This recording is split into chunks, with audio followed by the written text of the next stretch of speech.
Kiểu như là xong tập trung đá bóng đi làm cái này làm gì, bạn đã là cái gì đâu mà cứ thao thao về cái câu chuyện của mình như thế. Sau những gì mà anh đã trải qua ấy, thì để có thể cân bằng được tất cả mọi thứ thì đấy là một sự tham lam. Anh nghĩ là anh cũng không có khả năng làm việc đó. Và cái người đi cùng anh đến thời điểm hiện tại là người rất hiểu anh. Rồi có nhiều tập anh thu xong, bạn cùng phòng ở đội của anh nghe được, anh gửi cho em xong, anh nói hy vọng là Duy Anh nó không bắt mình thu lại vì hôm nay mình đã rất mệt rồi.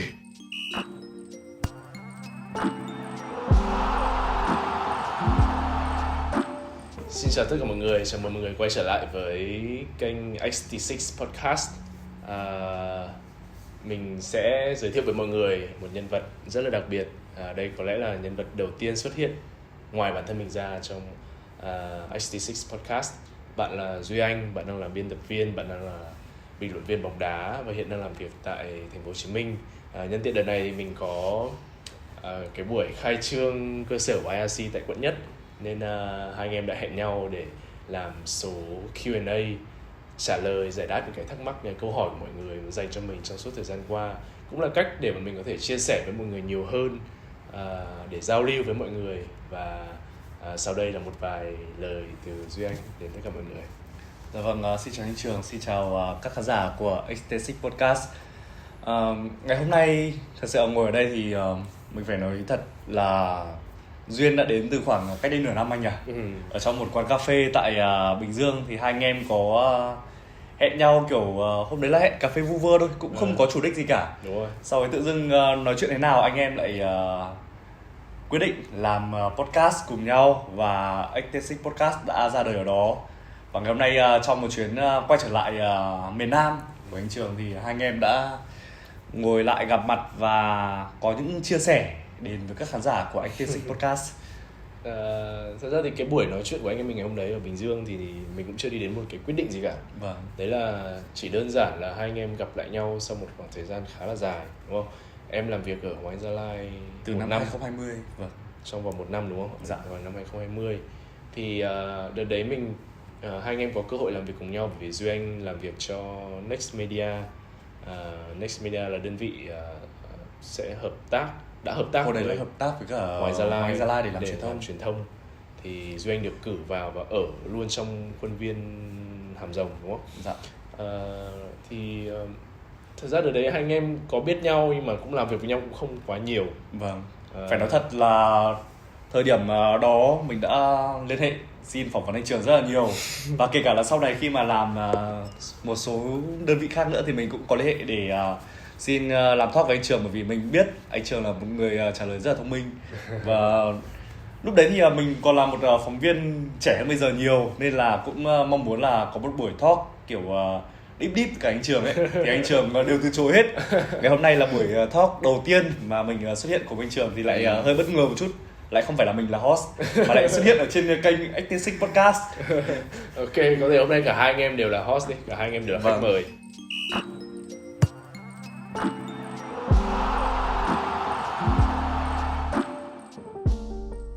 Thì mình có thể chia sẻ với mọi người lý do tại sao mình mời Duy Anh làm cùng dự án này với mình. Trong suốt cái khoảng thời gian mà hai anh em làm việc ở Hoàng Gia Lai ấy, thì mình là một người tuy không nói nhưng mà luôn có cái sự quan sát với những người xung quanh. Và cảm nhận của mình đối với Duy Anh là một người tuy trẻ nhưng làm việc rất là chuyên nghiệp.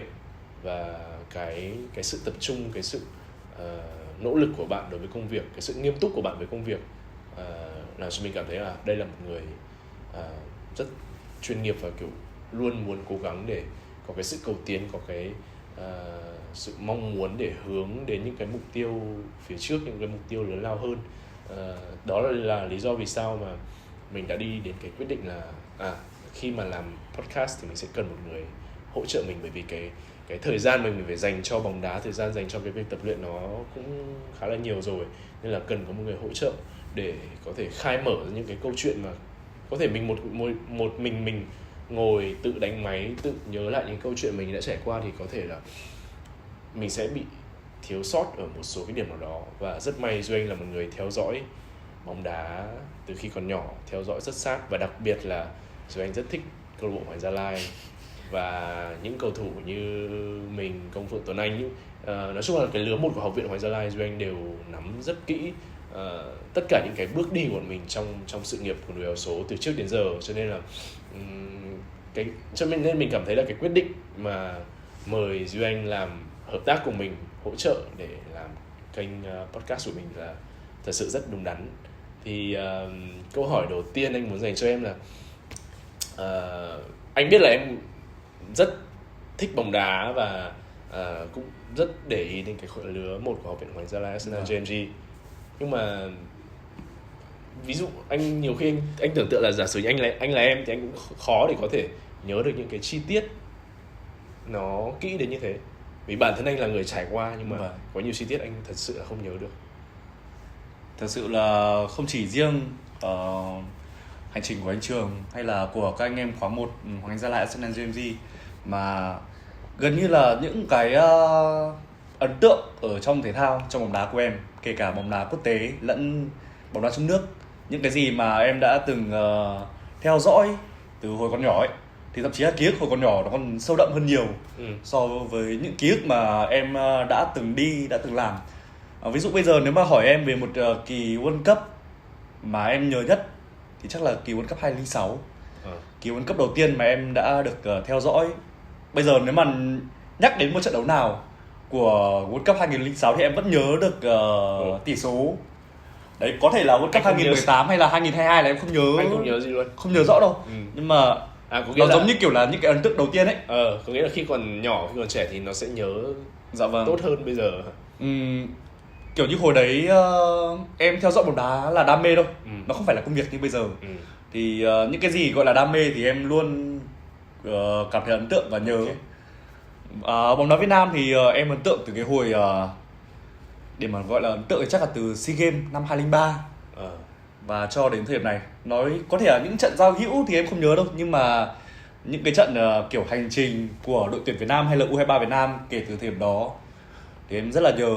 Và trận đầu tiên mà em xem anh Trường thi đấu, hôm đấy anh Trường không thi đấu, đấy là trận chung kết của U19 Đông Nam Á ở Indonesia. Đúng không? Lúc đấy thì em thực ra là không theo dõi nhiều đâu, em chỉ xem bản tin thôi. Thì thấy là U19 Việt Nam vào đấy chung kết, xong rồi hôm đấy là em nhớ hôm đấy còn đang đi học thêm. Thế là lúc ấy Dung trộm điện thoại để vào báo chí để xem là chung kết đá như nào. Thế là em thấy là mọi người ở những phần comment ấy đã để lại rất là nhiều những comment kiểu ấn tượng, xong rồi kiểu hơi gọi là gáy một chút, bảo là Việt Nam đá thế này đi World Cup rồi, kiểu đấy, tức là những cái lời chia sẻ như thế khiến cho em ấn tượng. Xong rồi học thêm cái là về phải xem luôn những phút còn lại của trận chung kết. Thì ngày hôm đó lại hơi tiếc một chút là mình thua. Đấy, thế là sau thì em lúc đấy thì anh cũng biết là bóng đá Việt Nam là cũng hơi đi xuống mà. Niềm tin của người hâm mộ dành cho bóng đá Việt Nam đợt đấy là cũng giảm đi rất là nhiều, và tự dưng cái lứa U19 Việt Nam lại khơi dậy tình yêu của người hâm mộ. Thì em cũng may mắn được chứng kiến cái thời điểm đó của đội mình và đã ấn tượng rất là nhiều. Mình luôn cảm thấy khá là xấu hổ, bởi vì chính mình là người đã trải qua những cái trải nghiệm đó, nhưng mà mình không phải là người có thể nhớ được tất cả mọi thứ đó, vì thật sự là bản thân anh trải qua khá là nhiều thứ trong bóng đá, có rất nhiều những cột mốc khác nhau, nên là chắc là bộ nhớ của anh nó có giới hạn, nó chỉ nhớ được những cái chi tiết mà anh cảm thấy cần nhớ thôi. Nên là có những cái chi tiết mà anh thật sự đã bỏ qua, và khi mà nói chuyện với em và em nhắc lại những cái chi tiết đấy thì anh mới chợt nhận ra là những cái chi tiết này nó thật sự rất là hay, và nếu như mọi người có thể biết được thì mọi người có thể hiểu thêm rất nhiều về cái công việc của một cầu thủ bóng đá. Một cầu thủ trẻ đã phải trải qua những gì, và những cái chuyến tập huấn của anh đã diễn ra như thế nào, thì anh nghĩ là không phải ai cũng có thể hiểu được thông qua cái việc là đọc báo hay là xem những cái tin tức ở trên mạng xã hội. Thậm chí là báo chí viết nhiều thông tin bây giờ anh còn bảo là không đúng mà. Không nhận. Nếu mà nói về hành trình để mà hình thành ra 86 Podcast và quyết định mình làm việc với cả anh Trường ấy. Thật ra cái dự án này cũng gọi là hai anh em tự giục nhau, rồi anh em mình cùng làm đi. Thì mình là một người rất là hay đọc các cuốn tự truyện của các huấn luyện viên rồi những cầu thủ nhân vật bóng đá ở trên thế giới. Thì lúc đấy thì mình nghĩ là hay là bây giờ anh Trường cũng là một cầu thủ có nhiều trải nghiệm của bóng đá Việt Nam thì anh có thể viết tự truyện. Mà lúc đấy thì anh Trường bảo là thôi bây giờ anh vẫn đang thi đấu thì anh viết sách ở thời điểm này thì chưa ok lắm. Và ngoài ra thì anh cũng muốn là bây giờ phải làm như thế nào để có thể truyền cảm hứng nhanh nhất có thể đến với các bạn trẻ, các cầu thủ trẻ chẳng hạn. Anh nghĩ là cái việc viết một quyển sách để kể những câu chuyện của mình nó cũng không phải là một ý kiến tồi, nó cũng là một cái ý tưởng khá là hay. Nhưng mà chắc là do cái tính cách của anh thôi. Bản thân anh nghĩ là cái việc viết sách nó là một cái gì đấy khá là lớn lao ấy. Mình chưa là cái gì để có thể làm được cái việc đấy cả, nên là anh cảm thấy thôi thay vì viết sách hay là tự truyện hay gì đó thì mình có thể sử dụng cái giọng nói của mình một cách chân thực nhất, một cách tự nhiên nhất để kể cho một người nghe thì nó sẽ gần gũi hơn rất là nhiều. Mình hay nói vui với cả anh Trường là nếu mà sau này anh mà nghỉ bóng đá chắc là anh có thể làm bình luận viên, làm biên tập viên và có những cái show về thể thao riêng chẳng hạn. Giống như là cái cách mà Gary Neville đã làm. Tại vì giọng anh Trường cực kỳ hay luôn. Dù là mình là một bình luận viên, một biên tập viên nhưng mà mình phải nói thật như vậy. ai biết được đúng không?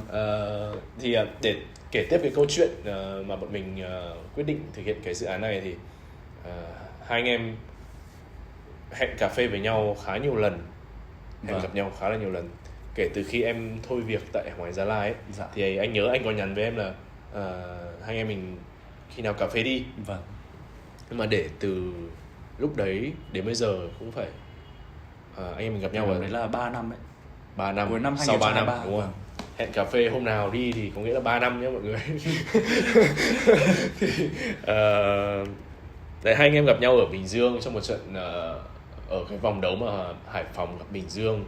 Thì Duy Anh lái xe từ Sài Gòn xuống để gặp mình thì anh em chỉ nói chuyện thôi. Thì mình có chia sẻ với Duy Anh là anh nghĩ là sau này anh sẽ làm podcast. Sau này của mình có thể khá là lâu đấy, có nghĩa là tương lai sau này khi mình chính thức không đá bóng nữa khoảng 3 đến 5 năm nữa chẳng hạn.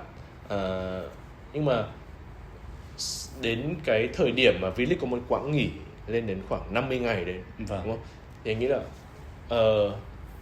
cái việc mình làm podcast bây giờ nếu như mình có thể chắc chắn là nó không ảnh hưởng gì đến công việc bóng đá, mình không phải dành thời gian quá nhiều cho nó thì mình hoàn toàn có thể thực hiện được ngay ở thời điểm hiện tại. Có những câu chuyện mình đã trải qua rồi mà nó đã kết thúc rồi thì bây giờ mình kể cho mọi người nghe nó cũng thú vị. Mọi người có thể biết thêm những cái câu chuyện, biết thêm cái góc nhìn của cá nhân mình, của người trong cuộc, thì biết đâu mình có thể giúp ích được ai đó, có thể là các bạn trẻ ngoài kia, những cầu thủ nhí chẳng hạn, những bậc phụ huynh có con em theo đuổi bóng đá chẳng hạn, thì mọi người có cái góc nhìn nó chính xác hơn, nó sâu hơn cho cái nghề này. Cho nên là, và lúc đấy anh nghĩ là để làm được cái việc đấy, để thực hiện được nó nhanh và mỗi tuần ra được một tập thì chắc chắn mình phải có người hỗ trợ. Thì đấy, cái duyên mà hai anh em mình gặp nhau thì nó đã dẫn dắt cái câu chuyện đến cái quyết định là hai anh em mình có thể thực hiện cái dự án này. Và rất may là em nhận lời gần như ngay lập tức luôn, em không có bất kỳ một cái sự do dự gì cả. Thật ra là em là một người cũng hay nghe podcast và em cũng đã có suy nghĩ trong đầu là mình sẽ phải làm podcast. Nhưng mà kiểu anh hiểu cái cảm giác mà mình chưa đủ tự tin, chưa đủ độ chín ấy. Bây giờ em bảo là nếu mà em làm thì với cái thương hiệu của em, mình đã có thương hiệu gì đâu, thì khả năng là sẽ không thành công. Và em cũng cảm thấy là nếu mà bây giờ em kết hợp với cả anh Trường và với những gì mà em nhớ được, cùng với đó là cái khả năng viết của em cũng muốn trau dồi thêm về khả năng viết nữa. Thì ok, hai anh em mình làm với nhau thì nó cũng sẽ là một phương án khá là hay. Thì nhân tiện đây thì mình cũng muốn chia sẻ cho mọi người là cái cách mà hai anh em dựng ra một tập như thế nào. Nói chung là khá là đơn giản thôi. Thì mình có đề xuất với Duy Anh là anh muốn làm những cái video, những cái tập podcast của anh nó sẽ tập trung nhiều vào cái giọng nói của anh, tập trung nhiều vào cái phần nghe nhiều hơn, cái câu chuyện mà anh muốn kể đến cho mọi người. Cho nên là về phần hình ảnh có thể là anh sẽ không đầu tư quá nhiều, mà sẽ chỉ là những cái hình minh họa, hình ảnh minh họa, những cái video mà anh ngồi cà phê, ngồi viết trên máy tính, hay ngồi viết nốt trên cái quyển sổ của anh chẳng hạn. Vâng. Thì mọi thứ như mọi người có thể thấy là những cái thước phim đó, những cái hình ảnh đó nó rất là đơn giản. Có những tập mà gần như không có bất kỳ một cái chuyển cảnh nào cả. Vâng. Sau này hai anh em bận quá thì có nhờ thêm một bạn khác dựng video, thì bạn ấy chuyển cảnh cho có thể cái video nó sẽ sinh động hơn, là nó mượt hơn, đúng không? Thì xem nó cũng đỡ chán hơn thật. Nhưng ý mình muốn nói ở đây là mình chỉ muốn tập trung tối đa vào cái câu chuyện mà mình muốn kể cho mọi người từ cái giọng nói của mình. Và cái quy trình nó sẽ diễn ra như thế này. Hai anh em trước mỗi tập thì mình với Duy Anh sẽ gọi điện nói chuyện với nhau khoảng một tiếng đồng hồ, đúng không? Vâng. Trước đó thì mình đã chọn ra một cái chủ đề rồi. Đúng rồi ạ. Mình đã chọn một cái chủ đề rồi, thì hai anh em nói chuyện với nhau. Duy Anh sẽ ghi âm lại và Duy Anh sẽ dành thời gian để viết lại toàn bộ cái nội dung của cái cuộc nói chuyện mà hai anh em đã nói với nhau. Thì em dành khoảng bao lâu cho một tập? Thật ra cái này thì anh biết là khi mà em có cảm xúc ấy thì em có thể ngồi nhoáng một phát 2 tiếng 3 tiếng Okay. là em làm được. Nhưng mà có những lúc em tìm mãi em không ra cảm xúc, thậm chí là em ngồi em ra quán cà phê, em chọn cái cốc Americano mà anh Trường hay uống để mình xem là bây giờ ông Trường uống cà phê này thì ông là một người như nào. Nhưng mà mình phải thừa nhận nhá, là trong số podcast là có một tập giới thiệu này và 10 tập ở series thứ nhất, thì có cái tập cuối cùng ấy, cái tập mà kể về câu chuyện bóng đá ấy, thì là bởi vì là mình không phải là một người tự mình trải nghiệm, nên là mình viết xong mình cũng nhắn anh Trường, mình bảo là em thấy tập này em viết hình như là không có ổn, em viết xong mà em cũng tự thấy như thế. Thế là anh Trường anh ngồi viết lại mà mình đọc xong mình bảo anh Trường viết hay thế. Thế là mình là người viết, anh muốn bản thân anh là người viết từ đầu đến cuối luôn. Dạ. Nhưng mà nó sẽ kiểu góc nhìn nó sẽ bị phiến diện quá ấy. Vâng. Nó chỉ có đúng một cái góc nhìn của anh thôi. Nên là anh nghĩ là nếu mà em là người viết thông qua cái lời kể của anh và em cũng có những cái góc nhìn của em nữa, thì nó sẽ có cái góc nhìn đa chiều hơn. Kể cả những người từ bên ngoài và những người trong cuộc nữa. Thì những cái câu chuyện mà anh kể nó sẽ để mọi người có thể dễ hình dung hơn ấy, và dễ có thể cảm nhận được, có thể là đồng cảm được với cái câu chuyện, với những gì mà bọn anh đã trải qua. Vâng. Thế bây giờ khi mà kết thúc series Luật Sư Trường The Story rồi thì các khán giả đang rất mong muốn được biết là những dự án tiếp theo, những series tiếp theo thì anh em mình làm gì. Thì anh có ý tưởng gì trong đầu chưa? Thực ra là em cũng có rồi, nhưng mà kiểu hai anh em kiểu em nghĩ là chắc sẽ phải trao đổi nhiều. Thì nếu mà anh mà nghĩ rồi thì anh có thể bật mí trước cho quý vị khán giả. Giống như những cái kênh podcast khác anh có theo dõi thì anh nghĩ là đa phần mọi người đều cũng có những cái mong muốn như thế, là làm những cái buổi talk như thế này, làm những cái buổi mời những khách mời, những cầu thủ chẳng hạn, hay những người mà anh cảm thấy phù hợp với chương trình. Vâng. Thì anh nghĩ là đây là một cái ý tưởng mà khả năng cao là mình sẽ thực hiện thôi. Em nghĩ là ý tưởng đấy là thực ra là kiểu như là lúc ban đầu khi mà mình gặp nhau ấy ở quán cà phê thì anh em đều đã có cái hình dung, đúng rồi, đã có xác định là mình phải làm giống như một cái kênh mà anh đã từng lên đấy. Đấy thì anh em mình bắt đầu là nghĩ thế trước. Sau đó bởi vì rất là nhiều yếu tố về mặt khách mời này, rồi hình ảnh, mọi thứ, mình đang làm một dự án mà chưa có đông nào cả. Đấy, thế nên là anh em đang làm tốt nhất có thể thôi, và đang thôi coi như là kể những câu chuyện để cho các khán thính giả có thể lắng nghe trước. Rồi những cái ý tưởng như là talk thì em nghĩ là chắc là không biết là sớm hay là muộn, nhưng mà rồi mình cũng sẽ làm. Anh nghĩ là mình sẽ làm thôi. Anh sẽ mời những người mà anh cảm thấy phù hợp, một số người bạn của anh trong bóng đá, hay thậm chí là những người bên ngoài bóng đá nữa. Biết đâu qua những cái cuộc nói chuyện như thế thì mọi người lại càng hiểu hơn về bóng đá. Tất nhiên mình sẽ nói câu chuyện xoay quanh bóng đá thôi. Và thậm chí là có thể mời những người mà đã từng là cố vấn của anh trong những cái lĩnh vực khác chẳng hạn. Có những khoảng thời gian mà anh cảm thấy khó khăn trong sự nghiệp thì ai là người giúp anh để giữ vững cái tinh thần đó.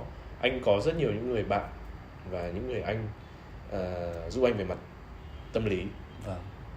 Bởi vì ở cái độ tuổi 18, 20 rồi đến 22, 23 tuổi chẳng hạn thì chắc chắn là đa phần ai cũng sẽ trải qua những cái câu chuyện liên quan đến cái sự bất ổn trong tâm lý. Và có những người giống như người quân sư như vậy thì nó giúp cho mình rất nhiều, bởi vì họ đã trải qua rồi. Họ biết là ở cái thời điểm này mình nên làm gì. Thì anh nghĩ là những cái câu chuyện như thế thì cũng sẽ giúp ích được cho mọi người rất là nhiều. Ngoài ra thì có lẽ là các bạn khán thính giả của Active Podcast, các bạn có ý tưởng gì thì mọi người hãy cùng comment xuống phía dưới video này để chúng mình nếu mà tham khảo thấy ok thì có thể làm. Đúng rồi.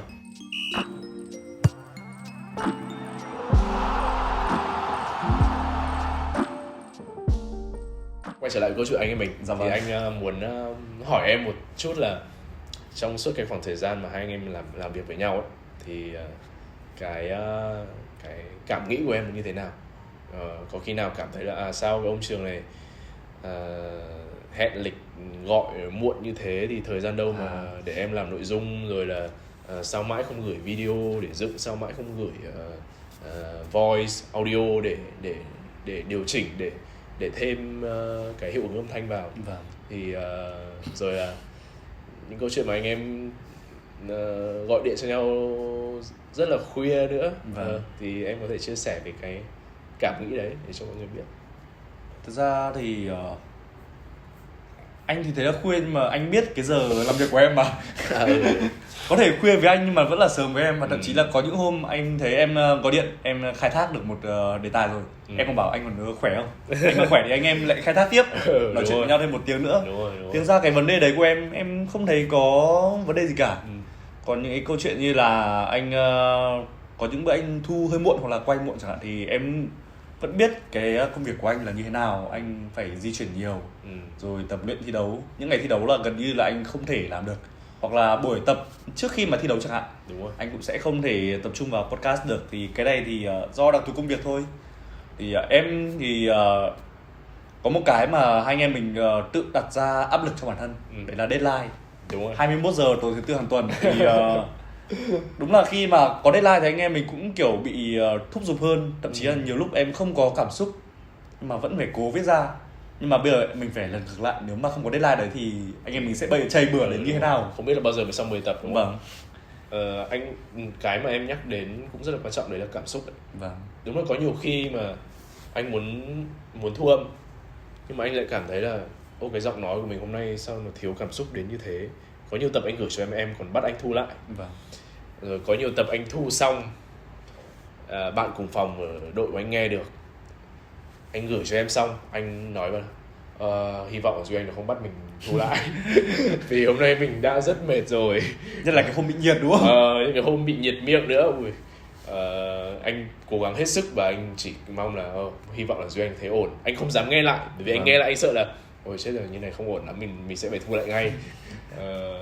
Đó, những cái kỷ niệm này thì nó sẽ rất là đáng nhớ đối với hai anh em. Bởi vì anh rất ấn tượng, bởi vì em nhận lời tham gia cái chương trình này mà không có bất kỳ một cái thù lao nào nhá.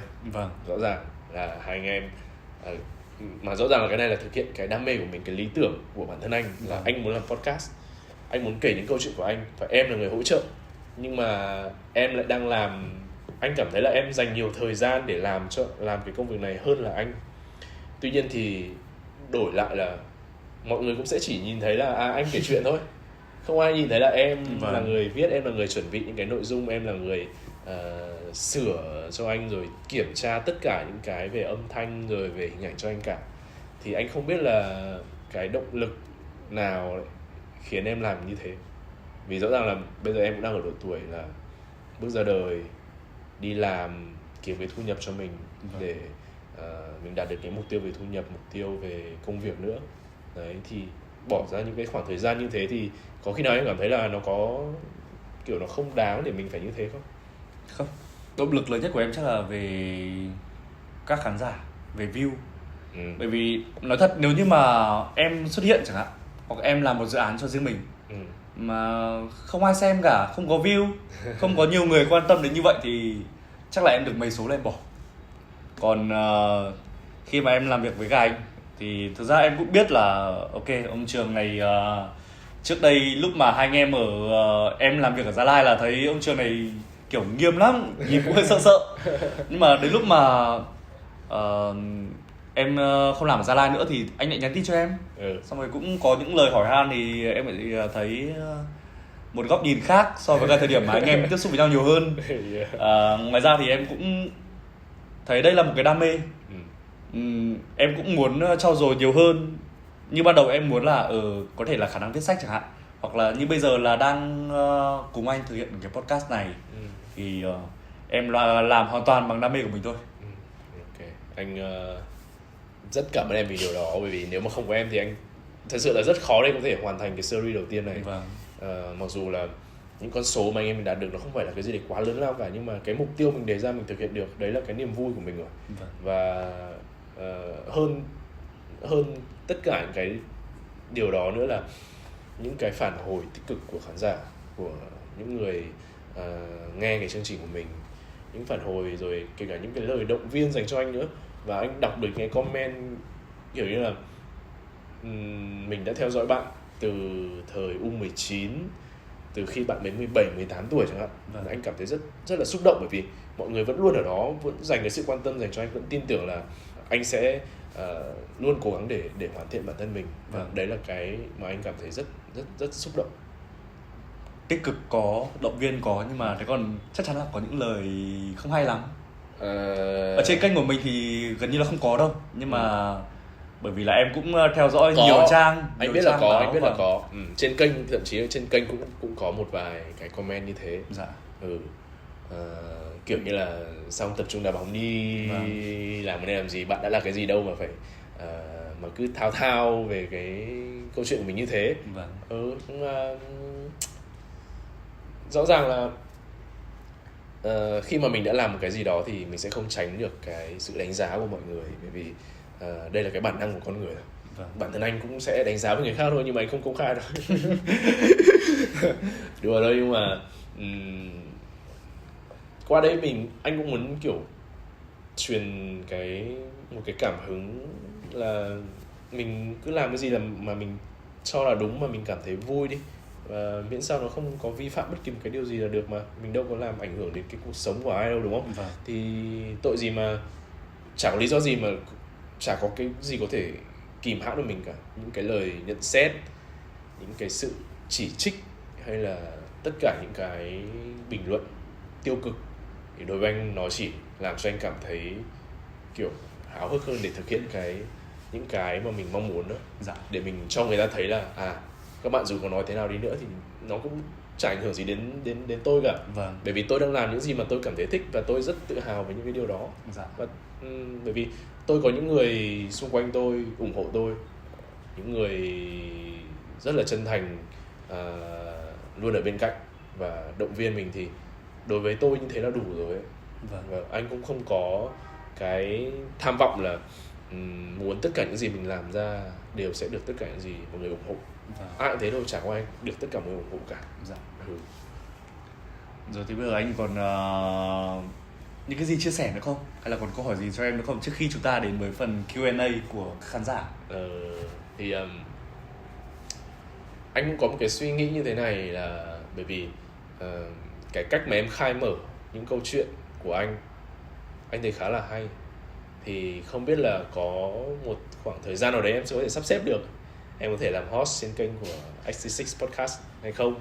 Mời những cầu thủ hoặc là những người bạn, những vận động viên thể thao chuyên nghiệp mà em biết chẳng hạn, để tham gia chương trình này, để khai mở những câu chuyện của họ, để giúp khán thính giả có những cái nhìn sâu hơn về thể thao, về những gì mà các vận động viên đã trải qua trong cái môi trường thể thao chuyên nghiệp, đặc biệt là trong bóng đá, để mọi người hình dung được kỹ hơn. Thực ra là cái công việc làm host của một chương trình thể thao thì em cũng đã làm rồi. Và em cũng luôn mong muốn là mình sẽ có một cái host, sẽ làm một host riêng cho show của mình. Còn về host cho 86 Podcast thì tất nhiên khi nào mà anh Trường bận, hoặc là với một khách mời mà em thân thuộc hơn chẳng hạn, thì có thể là em sẽ lên hình. Nhưng mà bởi vì kênh thì mang tên là 86 Podcast và em biết là các khán giả thì mong muốn sự xuất hiện của anh Trường nhiều hơn, nên là em vẫn sẽ là người phía sau thôi, sẽ cố gắng để hỗ trợ cho anh những gì mà anh cần nhất. Chứ anh nghĩ là có thể có một vài tập nào đó mà cả hai anh em mình cùng lên, và cùng khách mời, hoặc là có những khách mời mà anh không thể nào nói chuyện với họ tốt bằng em ấy, chẳng hạn như thế, thì có những khách mời mà nó phù hợp với cái tính cách của em hơn chẳng hạn, thì nó sẽ dễ dàng để gọi là, anh phải dùng từ khai mở đấy, vì không phải ai cũng có cái kỹ năng đấy đâu. Anh chưa ngồi với một cái khách mời cụ thể nào và anh cũng không biết là mình có khả năng làm được điều đó hay không. Cái này vẫn còn là một ẩn số. Vẫn còn là một ẩn số. Thôi chắc là mình tiếp tục chương trình với những câu hỏi mà mọi người đã dành cho anh. Thì mình có nhờ Duy Anh tổng hợp lại những câu hỏi mà mọi người đã gửi cho mình. Qua đây mình có một vài câu hỏi nhanh từ Duy Anh, thì hai anh em cùng nhau giải đáp những cái thắc mắc đó, giao lưu với mọi người.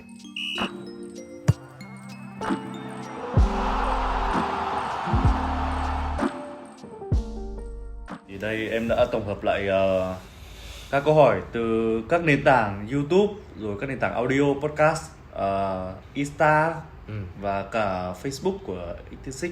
Okay. Thì đây em sẽ đọc lần lượt các câu hỏi. Câu hỏi đầu tiên đến từ một bạn có tên là Huy. Bạn ấy có viết rằng: em chào anh Trường, hiện tại thì em 22 tuổi, cái độ tuổi mà có lẽ nhiều người cho là mông lung và chênh vênh nhất. Em rất hâm mộ câu chuyện tình cảm của anh chị. Anh Trường có thể chia sẻ giúp em và các khán thính giả về mối liên hệ mật thiết giữa tình yêu và sự nghiệp, và làm sao để cân bằng cả hai phía một cách phù hợp để nó luôn song song ạ. Em cảm ơn, chúc anh và ekip một ngày nhiều năng lượng. Sau những gì mà anh đã trải qua ấy, thì để có thể cân bằng được tất cả mọi thứ thì đấy là một sự tham lam. Anh nghĩ là anh cũng không có khả năng làm việc đó. Và cái người đi cùng anh đến thời điểm hiện tại là người rất hiểu anh, và anh với vợ của anh bây giờ ấy, là hai người có chung cái quan điểm sống trong tất cả mọi việc, gần như là như thế. Trong công việc này, trong cách mà mình sẽ đối đãi với người thân trong gia đình, với bạn bè hay với đồng nghiệp, tất cả mọi thứ. Rồi là cái việc mà anh phải đi xa thường xuyên đi nữa, thì anh nghĩ đấy không phải là một cái điều gì đó dễ chịu đối với những người phụ nữ cả. Thì đối với anh nghĩ là đây không phải là cái sự cân bằng, mà đối với anh nó là một cái sự may mắn để anh có thể tìm được một người như thế đồng hành cùng mình. Thì để trả lời cho câu hỏi của bạn thì anh nghĩ là mình cứ trải nghiệm thôi, rồi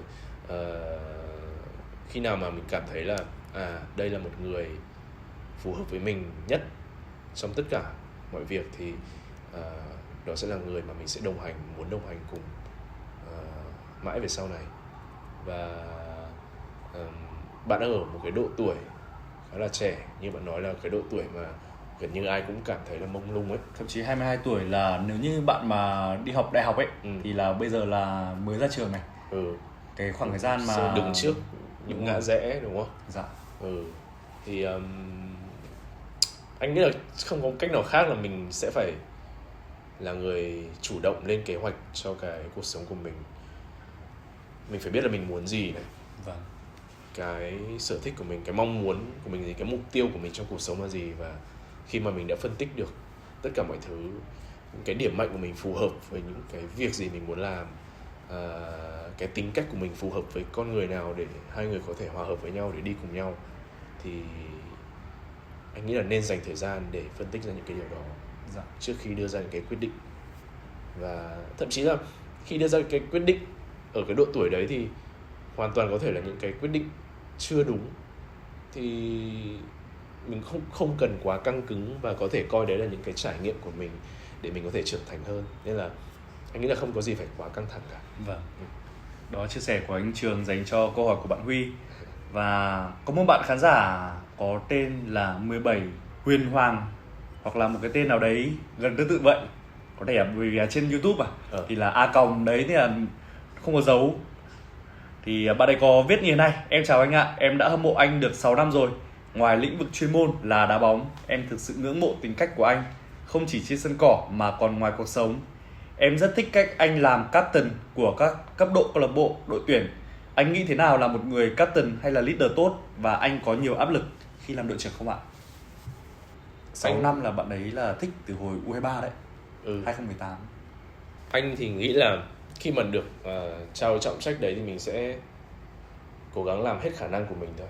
Thì đối với anh thì một người đội trưởng, một người leader là cái sự kết nối giữa các cầu thủ đối với ban huấn luyện, và mình phải là người hiểu được tâm tư, hiểu được nguyện vọng của tất cả các anh em đồng đội khác để truyền tải những cái đó lên cho ban huấn luyện, để chắc chắn một điều là tất cả nó được diễn ra một cách mượt mà nhất.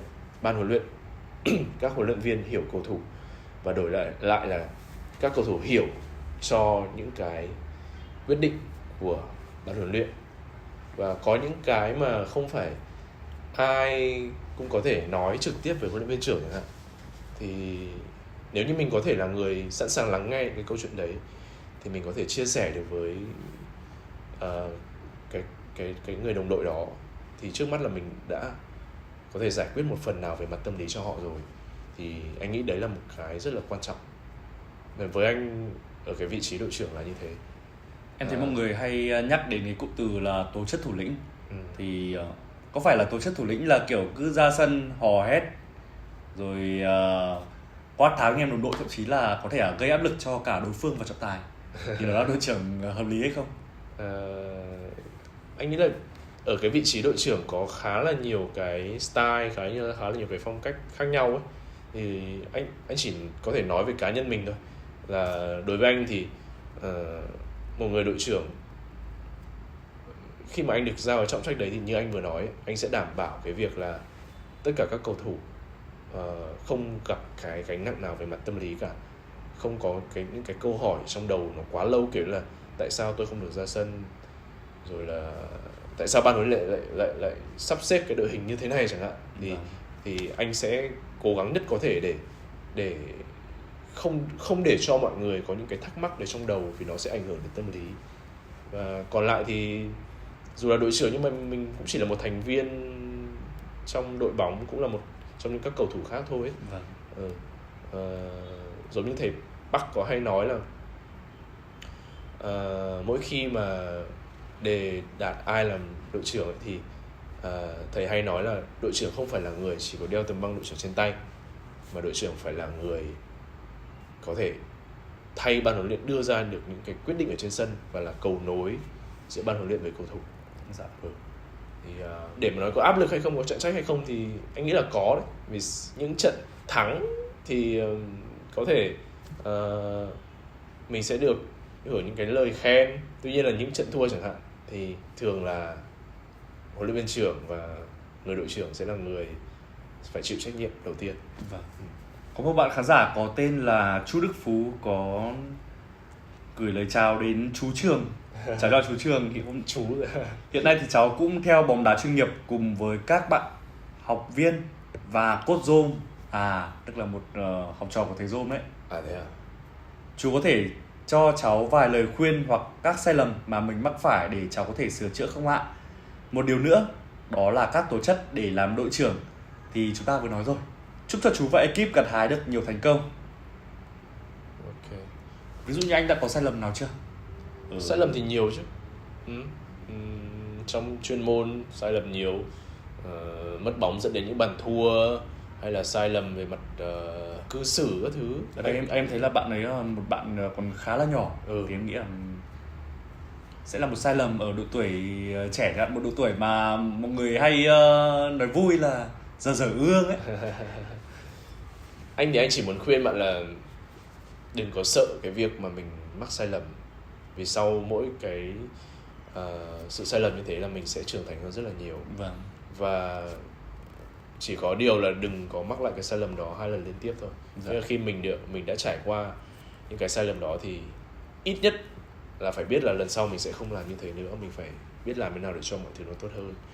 Và dần dần thì với cái sự quan sát, với cái sự học hỏi từ những người xung quanh, từ các thầy, thì chắc chắn là mình sẽ dần hoàn thiện bản thân mình hơn thôi.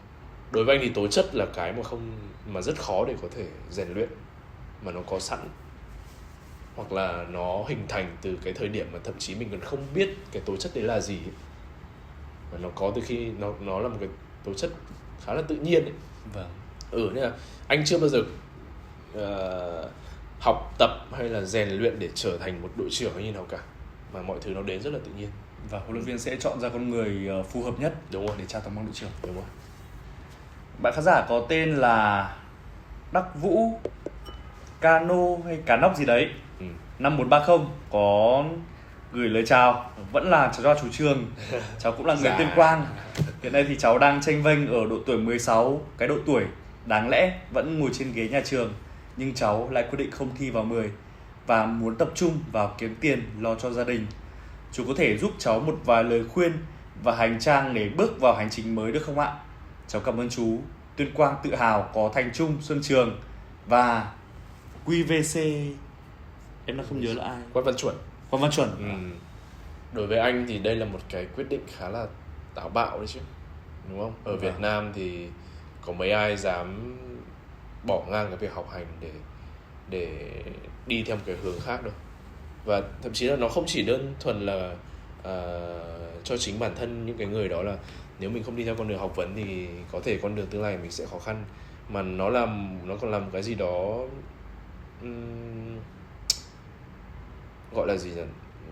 Nó là một cái không được xã hội ủng hộ, theo anh hiểu là như thế. Vâng. Thì đây là một cái quyết định khá là táo bạo, nhưng mà không có nghĩa là bạn không được phép làm như thế, đúng không?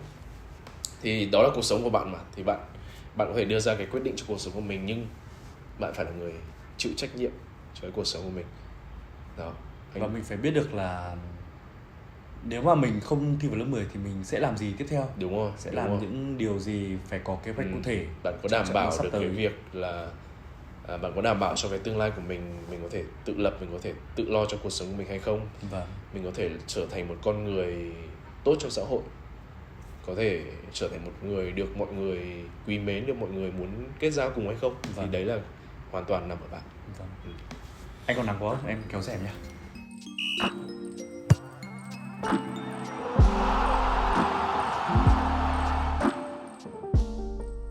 Tiếp theo là câu hỏi của bạn Golden Star Warriors, những chiến binh sao vàng. Xin chào Lương Xuân Trường, bạn đã từng làm và thi đấu tại Hàn Quốc cũng như là Thái Lan rồi. Vậy ở môi trường đó thì bạn được tôn trọng bởi ban huấn luyện và đồng đội ở mức như thế nào? Và liệu có cản trở gì trong cuộc sống và thi đấu hay không? Đối với anh thì cái sự tôn trọng lẫn nhau là cái điều mà anh luôn đặt lên hàng đầu ấy. Trong bất kỳ một cái công việc nào, trong bất kỳ một cái mối quan hệ nào đi, dù là bạn bè, dù là công việc, thì cái sự tôn trọng anh luôn đặt lên hàng đầu, và nó có thể là cái làm cho anh cảm thấy vui vẻ nhất, hoặc làm cho anh cảm thấy thất vọng nhất khi mình kỳ vọng vào một mối quan hệ nào đó. Thì ở đây anh không biết dùng cái mức nào để mô tả cho cái mức độ về cái sự tôn trọng, mà anh chỉ có thể nói là cái thời điểm mà anh thi đấu ở Hàn Quốc là cái thời điểm mà anh cảm thấy mình được tôn trọng nhiều nhất. Có thể là anh ở trong một cái tập thể mà anh không phải là cầu thủ chủ chốt, nhưng mà cái sự tôn trọng mà câu lạc bộ, tất cả từ ban huấn luyện, từ đội ngũ văn phòng, đội ngũ y tế, tất cả những người làm cái công việc hậu cần, mọi người đều tôn trọng anh với tất cả các cầu thủ khác như nhau, không có sự phân biệt quá nhiều. mà gần như không có sự phân biệt luôn.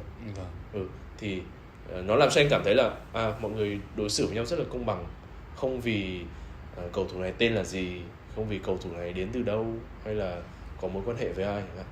Thì đấy là cái mà anh cảm thấy rất thích, và đối với anh đấy là cái sự tôn trọng tuyệt đối mà anh cảm thấy rất thích ở cái môi trường bóng đá Hàn Quốc. Dạ. Bạn Hoài Nam Võ 8885 có nói rằng: anh Trường ơi, anh có thể chia sẻ ý nghĩa của số 6 trên áo đấu của anh được không ạ? Mặc dù chỉ tham gia bóng đá phong trào nhưng vì hâm mộ anh từ lâu nên em luôn chọn số 6 mỗi khi đội làm áo mới. Em hy vọng sang mùa giải tiếp theo anh sẽ trở lại với chiếc áo gắn liền với thương hiệu XT6 quen thuộc. Anh thích số 6 từ khi vẫn còn ở học viện. Và mặc dù lúc đầu anh không mặc áo số 6, nhưng mà sau này khi mà mình bắt đầu biết xem bóng đá nhiều hơn thì thấy là ở vị trí tiền vệ thì các cầu thủ thường mặc áo số 6. Và anh rất thích lối đá của Barcelona. Và anh thấy cái vị trí của mình thi đấu khá giống vị trí của Xavi. Vâng. Nên là anh nghĩ là số 6 là có vẻ là một cái số phù hợp với cái vị trí của mình. Và về ý nghĩa thì số 6 nó là lộc, nó là sự may mắn ấy. Vâng. Thì anh nghĩ là ok, mình có thể đi cùng cái số 6 này được càng lâu thì nó sẽ càng tốt thôi. Có bạn khán giả tên là Chi Chi XK3CG, bạn ấy có nói rằng anh hãy chia sẻ bí quyết một số cách học tiếng Anh dễ nhớ và dễ hiểu đi ạ, và một số dự định sắp tới của anh trong tương lai. Mong anh sẽ sớm cho ra podcast phần 2. Thì thật ra là việc mà cầu thủ Lương Xuân Trường giỏi tiếng Anh thì mọi người cũng đã biết rất là nhiều rồi. Thì không chỉ bạn Chi Chi đâu mà còn rất nhiều bạn khán giả khác cũng muốn tham khảo cách học tiếng Anh của anh Trường. Nếu mà nói là có công thức để học giỏi tiếng Anh hay không thì anh không chắc về điều đó, mà anh chỉ chia sẻ cái kinh nghiệm của mình thôi. Anh may mắn là người thích thú với tiếng Anh từ khi còn rất là nhỏ. Từ năm học lớp 3 là ở trường đã bắt đầu dạy tiếng Anh rồi, và anh cảm thấy đây là môn học mà anh có thể tập trung và anh cảm thấy hào hứng nhất. Và kể từ đó về sau thì anh luôn kiểu có cái sự hứng thú với tiếng Anh trong tất cả những cái sự lựa chọn, là nghe nhạc chẳng hạn, anh nghe nhạc bằng tiếng Anh, xem phim anh cũng xem phim Mỹ, để gọi gì, cái cài đặt trong điện thoại, tất cả mọi thứ anh để bằng tiếng Anh hết. Và nhờ đó mà anh tiếp xúc được với tiếng Anh nhiều, và anh được làm quen nhiều hơn, và anh biết được nhiều từ vựng hơn. Rồi vì thích tiếng Anh quá nên anh cũng dành thời gian để tự học nữa. Nên là anh tự học bằng cách nào? Anh học trên mạng. Anh học qua những trang web dạy tiếng Anh, và cộng với việc học trên lớp, cộng với việc học thêm do học viện có mời các thầy cô giáo về để dạy thêm buổi tối nữa. Thì tất cả những cái đó làm cho anh nghĩ là tiếng Anh của anh có thể đủ để giao tiếp với mọi người ở những cái cuộc hội thoại nó ở cái mức độ bình thường. Và cái việc giao tiếp với người nước ngoài nó cũng khiến cho cái cách phát âm rồi là cái sự tự tin mình tăng lên rất nhiều. Dự định sắp tới thì thực sự là anh chưa có, anh chỉ đang muốn tập trung tối đa vào cái công việc bóng đá của mình bây giờ. Dạ. Rồi có một bạn khán giả có đặt ra một câu hỏi cho anh Trường như thế này: cảm giác của anh như thế nào khi mà Việt Nam không vượt qua được vòng loại World Cup 2026? Em thì mong Việt Nam vượt qua được vòng loại 3 và anh cũng sẽ có mặt trở lại ở trong màu áo của đội tuyển Việt Nam. Nếu mà nói về cảm giác thì anh cảm thấy buồn thôi, bởi vì anh luôn muốn bóng đá Việt Nam mình có thể phát triển, có thể đi xa hơn. Nhưng mà đó cũng là một cái mà mình có thể nhìn lại để xem là bây giờ mình phải làm gì để phát triển cho bóng đá Việt Nam. Còn anh cảm ơn cái sự hy vọng của bạn về cái sự trở lại của anh. Nên là anh cũng chỉ có thể nói là anh đang cố gắng rất nhiều, anh đang làm tốt nhất trong khả năng của mình thôi. Dạ vâng ạ. Bạn Đỗ Luật 16, bạn có hỏi một câu hỏi rằng anh đã bao giờ chán bóng đá chưa? Và anh nghĩ sao về việc cầu thủ chỉ coi bóng đá là một nghề như Gareth Bale hay là Ben White ạ? Chán bóng đá thì để dùng từ chán thì có lẽ là chưa. Nhưng mà cũng có nhiều thời điểm mà anh đã suy nghĩ là mình có thực sự còn yêu thích cái công việc này hay không, cái bộ môn thể thao này hay không. Đó là thời điểm nào?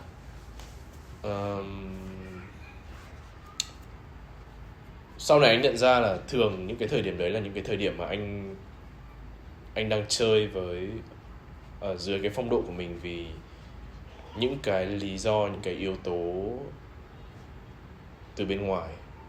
Kiểu anh không được chơi đúng cái vị trí của mình, đúng cái sơ đồ của mình. Những cái điểm mạnh của mình không phát huy được với những cái sơ đồ mà các huấn luyện viên nó mong muốn. Thì cái này có thể là cái sự thích nghi của anh kém. Vâng. Bởi vì nếu là một cầu thủ đủ giỏi thì bạn sẽ phải thích nghi, bạn sẽ phải làm tốt được hết tất cả trong cái sơ đồ đấy. Nhưng mà anh phải thú thực là như anh chia sẻ rất nhiều trong thời gian gần đây, anh là một cầu thủ khá là kén huấn luyện viên. Cho nên là anh sẽ phải làm thế nào để ưu tiên cái việc là khi mà mình chọn một cái bến đỗ nào đó, mình sẽ tìm một huấn luyện viên phù hợp với một cái lối chơi phù hợp với cái tố chất của mình. Thì như thế mình sẽ phát huy được những cái điểm mạnh của mình.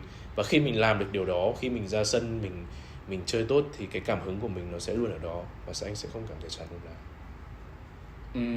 Cái cảm giác mà anh bảo là thỉnh thoảng có hơi chán, thật ra là giống như kiểu là chán trường khi mà anh không đạt được cái phong độ tốt. Chán trường với chính bản thân mình, với màn thể hiện không thật sự như ý. Đúng không? Thế còn để chán bóng đá thì chắc là chưa. Dạ vâng. Bạn Samurai 9X, bạn có viết rằng: hai anh Trường, anh có thể chia sẻ các cầu thủ nên làm gì để giữ được sự bình tĩnh, cái đầu lạnh trên sân cỏ, đặc biệt là khi phải đối diện với những xích mích với đội đối phương, hoặc là khi mà trọng tài phán xử chưa được công minh. Đã bao giờ anh đánh mất sự bình tĩnh chưa ạ? Có đấy, anh có đánh mất sự bình tĩnh. Đặc biệt là với các trọng tài, anh có rất nhiều lần đôi co với họ. Mặc dù là cái quyết định đã được đưa ra và mình có làm gì đi nữa thì những cái quyết định đấy nó cũng sẽ gần như không thể thay đổi. Nhưng mà mình không thể kiềm chế được cái sự bực tức của mình. Và nhiều lần anh tự hỏi là những cái lúc mình bực tức như thế thì những trọng tài họ đón nhận cái sự bực tức của mình, họ sẽ nghĩ gì? Sau đó họ sẽ đưa ra những cái quyết định có lợi hơn cho mình, hay thậm chí là họ cảm thấy khó chịu, họ càng đưa ra những quyết định bất lợi cho mình. Thì anh nhận ra là nếu mà mình càng bực tức thì mình sẽ chẳng có lợi gì cả. Và để có thể kìm chế, để có thể giữ được cái đầu lạnh thì nó không phải đơn giản. Anh phải thừa nhận là như thế. Nếu như mình không có sự chú ý về việc đó, nếu mình không có sự rèn luyện trong cái vấn đề đấy, thì anh cũng có tập luyện, anh cũng có tập bình tĩnh bằng cách hít thở, bằng cách như mọi người có thể gọi là thiền chẳng hạn. Và nó đã giúp anh khá là nhiều. Anh học được cách chấp nhận với những gì nó diễn ra. Nghĩa là những gì đã xảy ra rồi thì cái việc đầu tiên mình phải làm đó là chấp nhận là sự việc nó là như thế, nó đã xảy ra rồi, và bây giờ mình nên làm cái gì tốt nhất để cho những cái tình huống sau đó thì mình sẽ chỉ tập trung vào cái việc là mình làm thế nào cho nó tốt hơn thôi. Vâng. Thực ra là không chỉ bóng đá chuyên nghiệp đâu, mà khoảng thời gian gần đây thì ở trên mạng xã hội thường xuyên có những cái video clip là các anh em chơi bóng đá phong trào ấy, sau 1-2 tình huống va chạm là bắt đầu là nháo nhào, là cả sân các đội lao vào nhau, thậm chí là cả cổ động viên bên ngoài nữa lao vào nhau. Thì có lẽ là chính anh em đá phong trào thì càng cần phải giữ được sự bình tĩnh hơn. Đúng rồi, như anh nói đấy, rất khó để có thể kìm chế được, đặc biệt là với bộ môn thể thao này. Những người chơi bộ môn thể thao này là những người có cái cá tính rất là mạnh, anh phải thừa nhận là như thế. Họ sẽ rất khó để chấp nhận những gì diễn ra nó không đúng với ý của mình, nên là những cái phản ứng đó nó diễn ra là điều gần như tất yếu, đặc biệt là với những ai có cái tính cách khá là nóng nảy nữa. Nên là mình chỉ có thể học cách để kìm chế lại thôi. Dạ vâng. Vì bóng đá là một môn thể thao mà, thì đã chơi với tinh thần cao thượng thì phải chơi đẹp. Vâng.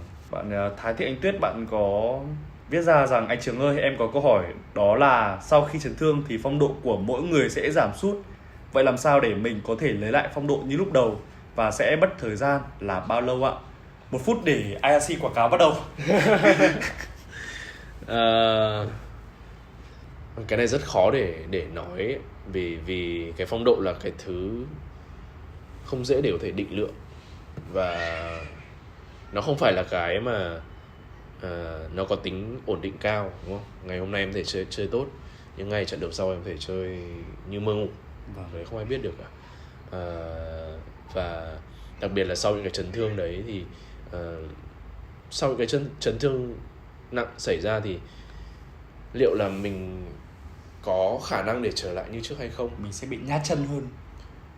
Mình có khả năng để quay trở lại như trước hay không? Thì cái câu trả lời đấy, nếu như mình không chắc chắn được thì nó sẽ ảnh hưởng rất là nhiều. Nếu như mình không có khả năng để quay trở lại như trước thì mình càng cố thì mình càng cảm thấy thất vọng, bởi vì kết quả nó không đến đâu cả, đúng không? Cho nên là trong cái quá trình phục hồi đấy là lúc mà mọi người cần phải đầu tư rất là nhiều, điều trị, tập phục hồi một cách đúng cách, để quay trở lại. Và có những cái bài test mà các chuyên gia giúp bạn trước khi quay trở lại với thể thao để bạn có thể chắc chắn là tất cả những tình huống diễn ra trên sân tôi hoàn toàn có thể làm được. Thì lúc đó mình mới có hy vọng là mình dần dần lấy lại cảm giác với bóng, dần dần lấy lại cái phong độ vốn có của mình. Chấn thương nặng nhất của anh đến bây giờ chắc là chấn thương dây chằng năm 2019. Và giữa năm 2020 mới trở lại. Thì là anh mất tầm bao lâu để có thể quay trở lại với cái cảm giác bóng tốt nhất, tức là không còn bị nhát chân nữa khi thi đấu?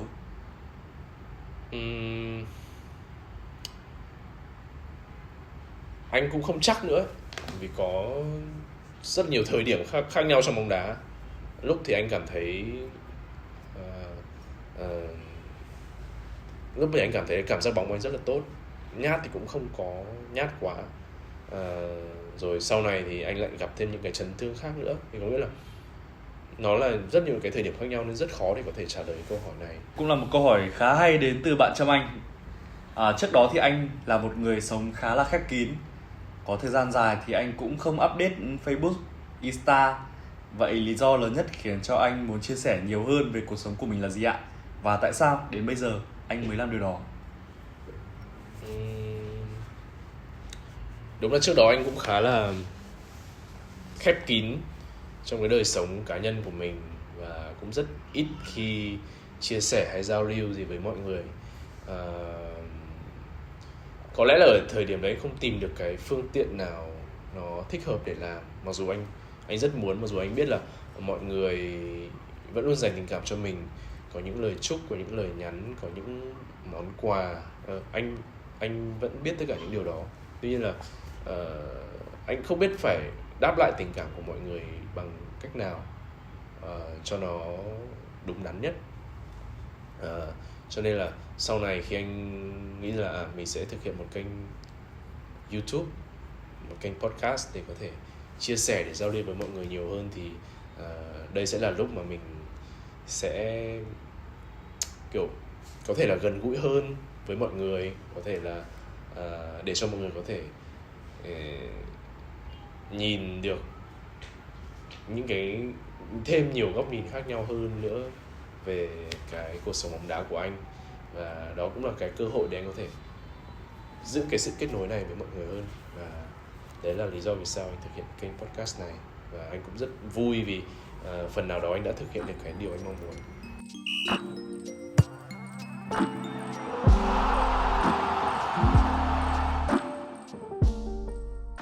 Thì trước khi kết thúc buổi quay podcast ở đây thì rất là cảm ơn sự quan tâm theo dõi của quý vị khán giả. Còn rất là nhiều những phần câu hỏi, comment nữa của các bạn đã gửi về cho chúng tôi, nhưng mà do thời lượng có hạn nên là chúng ta sẽ hẹn nhau ở trong những số lần sau. Cảm ơn mọi người vì đã theo dõi chương trình của mình, và hy vọng là những chia sẻ của hai anh em trong nay sẽ mang đến cho mọi người những phút giây vui vẻ và thư giãn. Cảm ơn Duy Anh vì cái duyên của hai anh em mình. Cũng cảm ơn em hôm nay dành thời gian tham dự cái buổi khai trương của IRC, rồi còn đi tham gia buổi tiệc liên hoan của mọi người nữa. Hy vọng anh em mình có thêm nhiều số như này. Ok. Dạ vâng ạ. Thank you. Hy vọng là cái bắt tay này của chúng ta sẽ có thêm những dự án mới sắp tới. Bye bye. Bye bye, tạm biệt.